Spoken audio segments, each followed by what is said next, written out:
Aloha! And welcome to another episode of Secret Tiki Escapes. We're excited to be here today in Seattle, Washington, where Tom and Jeannie have invited us over to the Bamboozled Bungalow to check out their amazing tiki bar. I forgot my line. The bitching Bamboozled Bungalow basement.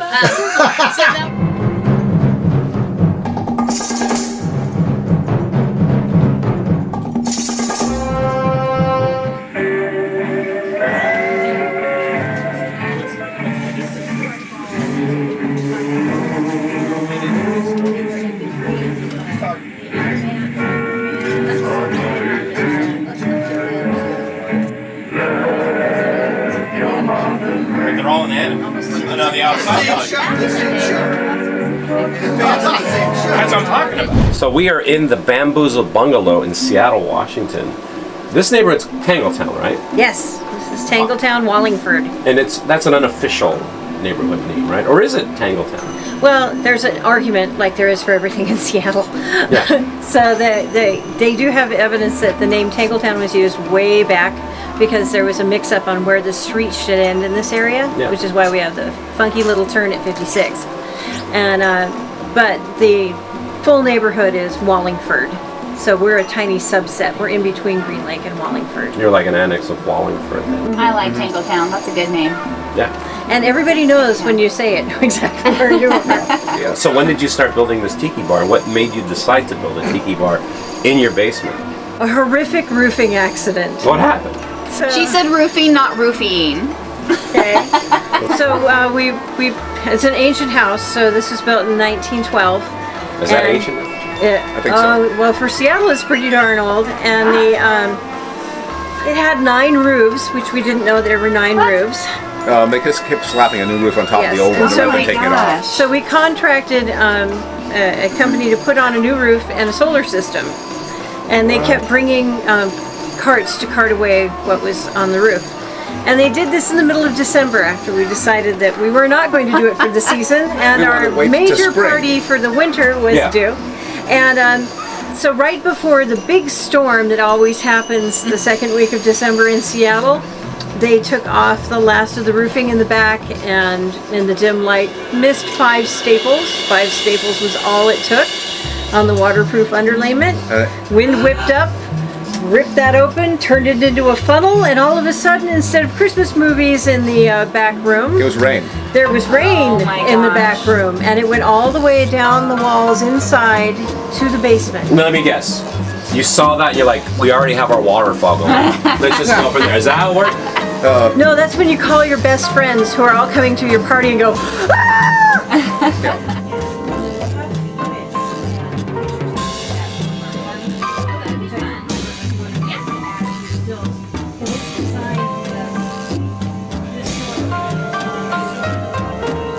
We ended up replacing everything, and as long as all the walls were ripped open, we're like, oh, wow. And Larry shows up at my door with this amazing bamboo paneling and says, you know, you throw a gigantic party every summer, and we have to clean your basement and make everything Rip it up pretty. anyway. So, what do you say we turn it into a bar all the time? Yeah, good friend. A good friend to have. Our builders are some of our best friends. Yeah. Well, and your tiki bar name is really fun. What was your inspiration for that? Tom? Well, one or two sources. There's a song called Bamboozled, Don Tiki. It might have been their first album, the song Bamboozled. And of course, well, it's a bar, so there's a booze in there, and it's a bungalow, so... Well, technically it's a basement, but I'd say Bamboozled Bungalow sounds a lot better than Bamboozled. Basement, yes. That's true. It's a basement bungalow. Then it started to get to alliteration, Bamboozled Basement Bungalow. And it's a weird No, kind of basement, Bamboozled Basement Bungalow. Yeah. Just say it really and fast. that way we Yeah. know when you've had too much, because if you can't say the bar name anymore, Quick, what's the name of the tiki bar? Get out of here. Cut off. You're cut off. you either get quick getting served or we Extra make hands. you a bed in the divan Today room. we're in Seattle, Washington, where amazing people like Tom and Jeannie have invited us to their amazing tiki bar, the Bamboo Bungalow. So today we're going to be checking it out. Bamboozled. That damn lube. We almost had it. Cut. Almost Take had two. it. Live. Well, hi, Jeannie. Hi. You're showing us off your mugs in the stairwell on the way down. Yeah, I'm a girl with a mug problem. A mug problem? Yeah.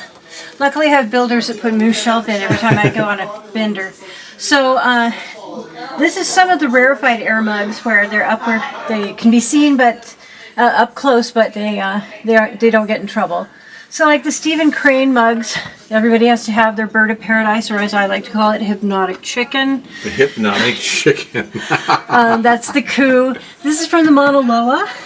You know, whenever I see that one, it reminds me of all my trips to Europe.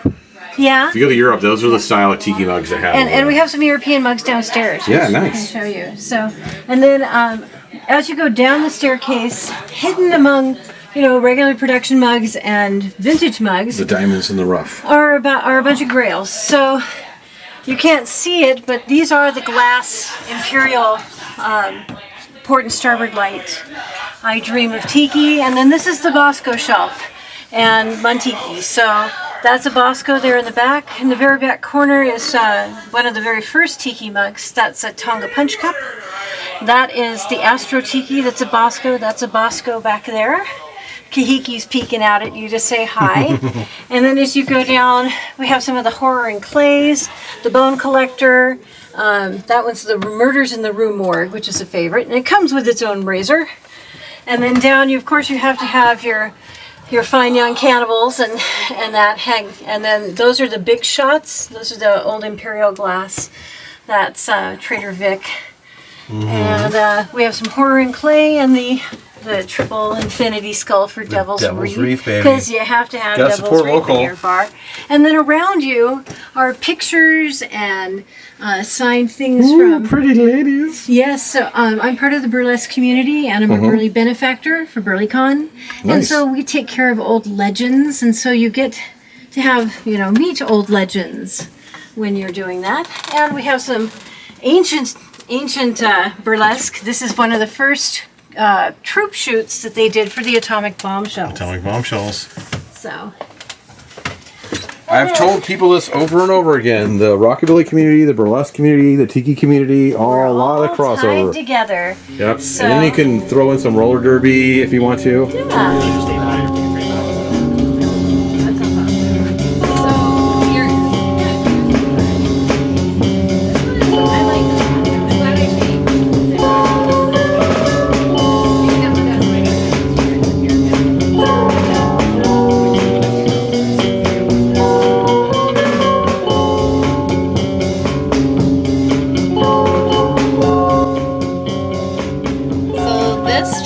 Is the Malachi Mule. Is that it? Did I say that right? Okay. And this is our recipe book. You all know me. I love some recipe books. This is a great drink, Tom. I'm very excited to try this. And the big thing on this one is going to be the beautiful garnish. So just wait and see.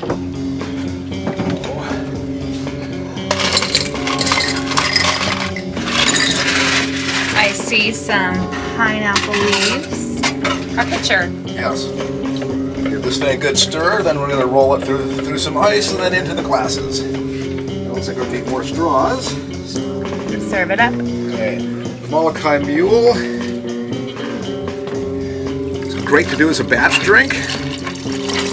Actually presented in the Beach Bum Berry book as a batch. Way to do it. Yeah, let's see here. Yeah, one more stir. If this paddle will even fit in here. Barely. If you stir it more than 3 times, you know what that means. What does that mean? You're just playing it. Does it get pregnant? All right. Something like that. Away we go. And these are Malachi Mule mugs from the Sheraton. So a vintage mug. A little chunk of ice there. No screwing around. It's just No screwing around. okay. So and for the garnish. In the recipe, it's supposed to be a pineapple stick with mint in it, or pansies are an edible flower. So we have pansies grown in the garden along with homegrown mint, and a totally not homegrown piece of pineapple. That's okay. Those look gorgeous. So good Pineapple, job. fresh from Seattle. Yes, those words just kind of slide off the lips, don't they? So there we go. Look at that. Isn't that gorgeous? Ah, I'm so excited. Round of Malachi Mules. Yes. So can I try one? Absolutely. Okay. The vintage glasses are fun. You get the front of the mule on the front of the glass, and you have the back. You have the mule's ass on the back of the Would glass. you call that the jackass? Yes, with the Sheraton insignia beneath it, sort of like a road apple. It's perfect. There you go. This is so good. This is delicious. I will want to look at the recipe. Absolutely. Yeah. Malachi Mule. You're like, I'm at work right It's now. orange juice. I'll get it over to you. Okay. Everybody else Oh, there we go. like a drink? Perfection. I mean, maybe. We twist your arm. Ow, my arm! Very neat.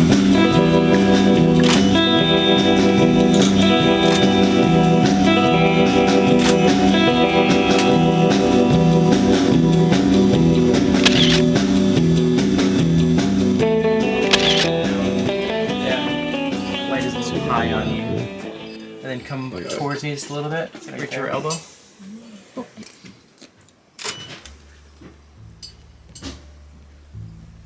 Man. Alright, we are here with Rockabilly Barbie. And we've already done our photo shoot, which was super fun. We got the stairs and the bar there. When did you first start getting into pinup? I first started doing pinup as a freshman in college over a decade ago. I worked in the costume department of the theater. I was a theater major. And yeah, I had to outfit a 1940s themed play. And I've always been obsessed with vintage fashion, but that's kind of when I started like doing the shopping for the show. I kind of found more stuff for myself than I did for the theater department. So that's basically mine. exactly. Yeah, I was just like, well, this is all mine now. And everyone loved my character so much that I basically just stayed in character after the show. And when did you come up with the name Rockabilly Barbie? I actually didn't even name myself. Really? Some really sweet little old ladies at the local Goodwill named me because I was dressed in pinup and I went thrift shopping and they're like, you look like a little Barbie, like a little pinup Barbie. And I was like, well, I prefer more rockabilly. Like I have a little bit of edge to me. And that's, yeah, everyone just kind of started calling me Barbie and the pinup Barbie. That's a and good I name, switched yeah. it to the Rockabilly Barbie. I like that. So, that's cool. Thanks. So have you always lived in this area or did you move here from somewhere else? I moved here, let's see, it's been almost 7 years now that I moved here from the East Coast. I was born in Pennsylvania, grew up in West Virginia, and I bounced around a little bit and then I landed out here. Yeah, it's way better out here. So, way better out here. No offense, Mom. But no, I love it out here.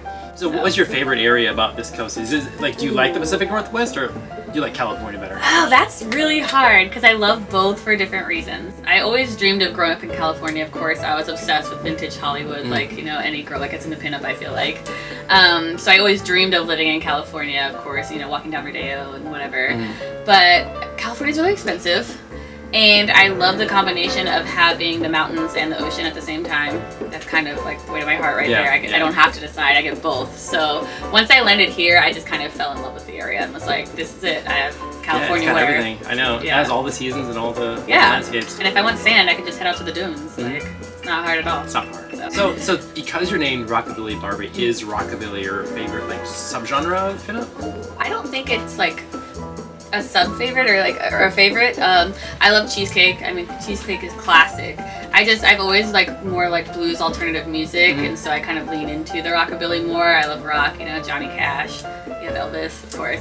But I like in everyday, day to day, I still listen to a lot of like blues and alternative music. So rockabilly just kind of fits more into my everyday lifestyle as well as my pinup lifestyle, and I prefer to live the kind of both at the same time. So rockabilly is just kind of my comfort zone. When it comes to like the tiki aspect, are you really into like tiki drinks? Like, or are you just like, yeah, it's drinkable? No, I actually love tiki drinks just because I love being in the beach and the tropicals. I love that. So tiki drinks are always like, it's the escapism. Yeah. It reminds you of being on vacation, of like not having to worry about anything. So I do enjoy tiki drinks, but I'm pretty basic. I'm not gonna lie. Like I'm a real strong like pina colada girl. Like people are like, what's your favorite drink? And I always feel terrible not having like some really cool drink to be like, this is my favorite tiki drink's rum. So you're right. Yeah, just like put it in everything. It's a tiki drink, and I will drink it. So. Rum, lime, and sugar is the trifecta of tiki drinks. There you go. That sounds like a good shot for sure. Yeah, you could do like instead of tequila shots, Yeah, like, right? it's like sugar. That's what and Beachbone lemon. Berry and all those guys started from. Don the Beachcomber is rum, lime, and sugar. That's the base of the tiki berry. I kind of I'll want do to have a shots. band now that's called that. Rum, lime, sugar. Yeah. Oh yeah. Well, it's been great chatting with you. Thanks for coming to this interview and this photo shoot process, and Thank you thanks for for coming to having me. Secret Tiki Escapes.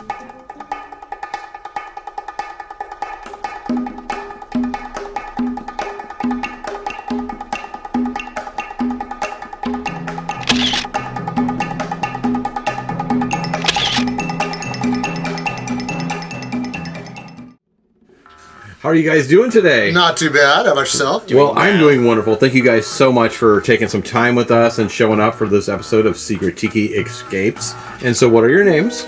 I'm Larry. I'm Ben. Ben, and you two are the amazing duo who helped conceive it or build it.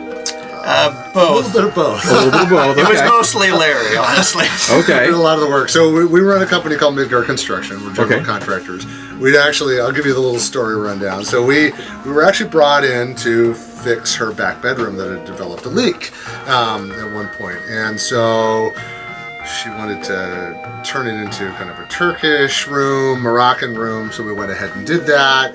And as we were working on this and tromping through this basement and talking about all the wonderful old tiki parties that Jeannie has every year, we were like, hey, we should build a tiki bar in your basement.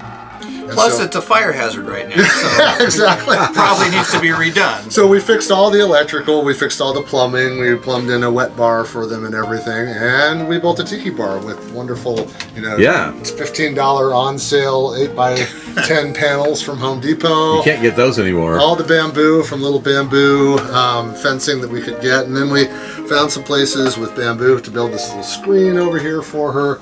And the biggest challenge with Jeannie's bar is she's got so much stuff to try and pack into this small little bungalow Yeah. that we had to build shelves for all of her tiki mugs Yeah. everywhere. So every little nook and cranny you can see, like up here or over here on the side, we built these for repurposed shelving racks there. I carved that little canoe shelf for her. Oh, Goes up I didn't above even realize it was a canoe, and I've been above looking the at it side. for a while. It's So- all hidden up in there, but yeah, it's a full-on longboat. Yeah, so we just kind of added, and it even has the name of the bar, the Bamboozled Bungalow, the Hem and Bamboozled Bungalow on the side there. There we go, got it. So all kinds of little things back behind the bar. There's some shelves up in the rafters, and then the famous staircase shelves, which it was like we were coming up and down these stairs every day, and it was like, what can we do with this? It looks so How can plain we in here. maximize every single square centimeter? Right. So- So this guy came up with the wonderful idea of doing lighting on the shelves up there. I came up with the shelves. He came up with the lighting. So it's more his masterpiece, I'd say, than mine. Stuffing tiki mugs in every teeny crevice. So this is a white. You can't see it from the side. It's a white IKEA cabinet, and we just we kind of did the atomic thing. We went and Yeah. found some black bamboo, and this is something you should really highlight too. Is all the pictures on here. The blackmail wall. These are all pictures Of the tiki parties that you've had over the years. Of the tiki parties that have been here over the years, all the way back to its inception and all the people that were at them. So they're just kind of Lots of tiki party blackmail. Yeah. So I'm seeing. exactly. Oh, yes, you're right. There's a lot more on the back door. Yeah, a lot on the door as well. So we made the little cork boards so that the pictures can be changed out for Tom over time to kind of highlight all the memories. There's a lot of value Some people that you engineering might even goes know into on this. here, Holly and Brian. There's Holly. These people are shady. People All doing kinds of things. shady people that you see at all the various tiki things that have gotten brought in. There's even some Portland people on it that I'm Yeah, seeing. All right, it's exactly. self-incriminating. They never agreed to be in this video. Tiki parties were famous or infamous. Yeah. I think it might be infamous. That's but- more than famous. Yeah. I saw the Three Amigos. So now they've got a tiki bar that I think is worthy of that Yeah. reputation. So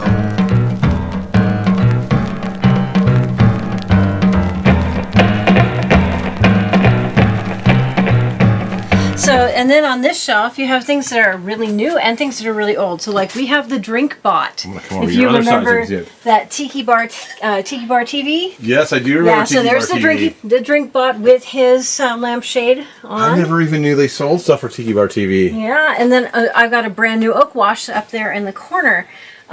This one's a Windy Savola. And then every bar we go to, we try to collect their mug if we can. And then mixed in above here, everywhere you look, there's more mugs. The adults are partying upstairs and they're down here, or vice versa.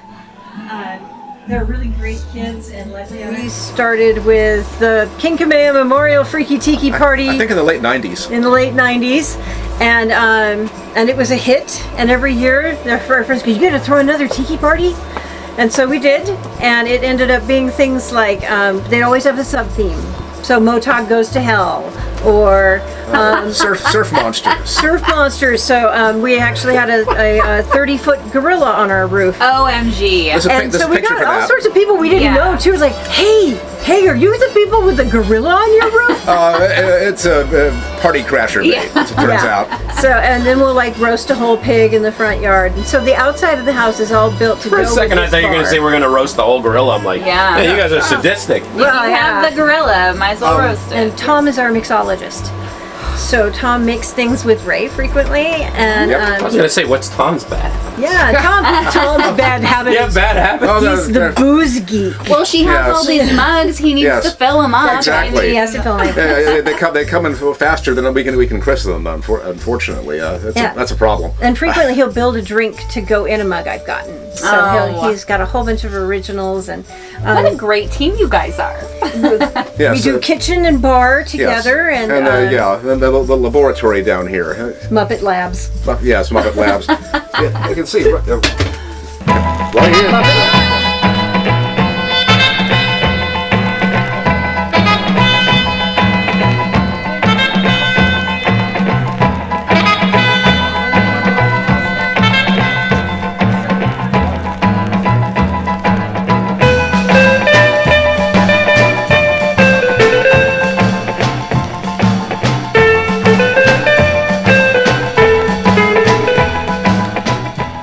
Of us at Secret Tiki Escapes to all of you. Mahalo! Yay! This time it's See. Por favor.